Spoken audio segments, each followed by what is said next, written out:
Hi everybody, it's Claire back with another art journal video, and in this one I'm just showing you how I've used a stencil by Lisa Young. You can find her on Instagram. I think she's called Lisa Young Art on Instagram. She has released loads and loads of stencils with her fantastic artwork on. I love these faces that she's designed. They're a little bit quirky and I love that. So I'm using the details on the face stencil to just draw in where those features are going to be. I'm taking that as my starting point for my page. So you can see I'm just tracing through using pencil, and you can just about see it there, can't you? So I've done that on a craft journal, and then I am going in with a Posca pen and just drawing over some of these lines just to pull them out so I can see where they are. It gives me a good starting point for this page.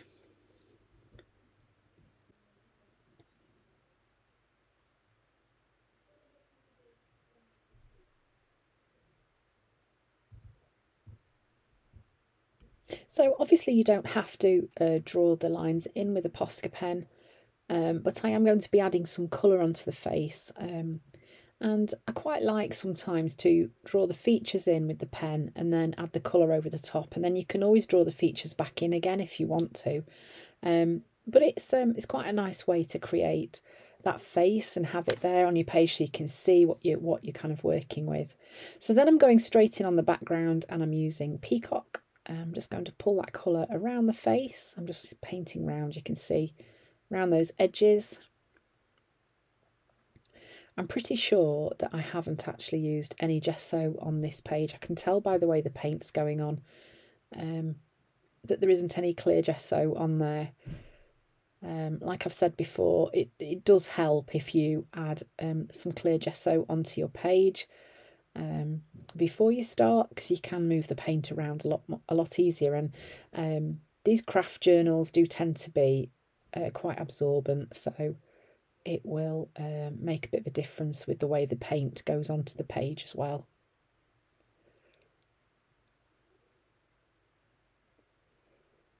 So I'm just going to pull that colour further down the page, just sort of getting just past halfway, and then I think I use some turquoise next.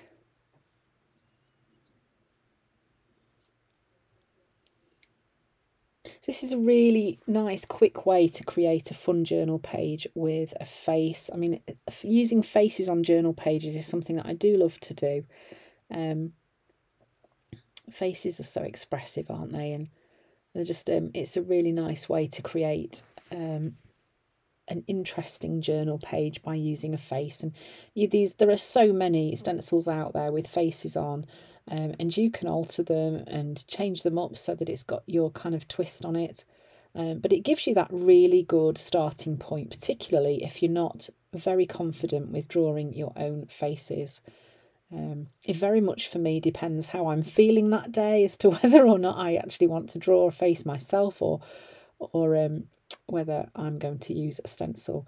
And more often than not, I do tend to use a stencil and definitely not draw it myself, which is bad really, because I've said so many times before as well that it's really important to keep practicing.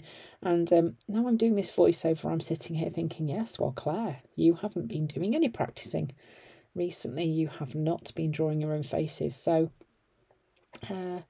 maybe I need to challenge myself to do a little bit of daily practice. So that's an easier said than done thing though, isn't it? Because there are never enough hours in the day.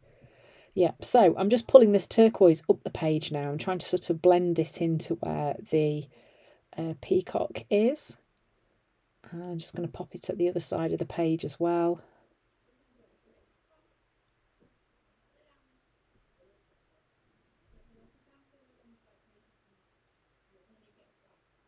Just creating that kind of nice ombre effect with the background. Okay, so next I'm going in with the Signo Uniball, and this is where you can see what a difference it makes adding that white onto the page. It just kind of ramps up the contrast, brings those eyes to life as well. they kind of pop out the page, don't they? Then I'm going in with a Pilot pen in black, and I'm just adding some shading onto the face as well. So I'm just doing some small lines that are quite close together to create that kind of shadow effect. And I am putting those in the areas where there would be the most darkness on the face. So like under the chin, down the side of the face on one side, down the side of the nose, and just sort of above the eyes at the top of the hairline. This is a really great way to get some initial sort of shadow onto your page if you are not wanting to get your paints and colours out. So this is another one of Lisa's stencils with this fabulous text on it. I do love this. And just adding that onto the background. Then I am using syrup for the hair. I'm going to paint this all over.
So next I'm using gilt, and I'm using a round brush, quite a small one, and I'm just adding some funky details onto the hair, just some kind of swirly patterns and lines, just to give the idea of the flow of the hair and just to give this kind of a bit of a quirky edge.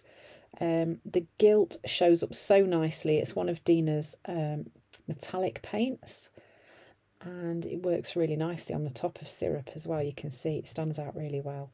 So then I'm using this kind of stippling brush, and I'm using magenta, and Lisa's got this fabulous stencil with all these kind of different headpieces on there. So there's like a crown and a tiara and a couple of hats.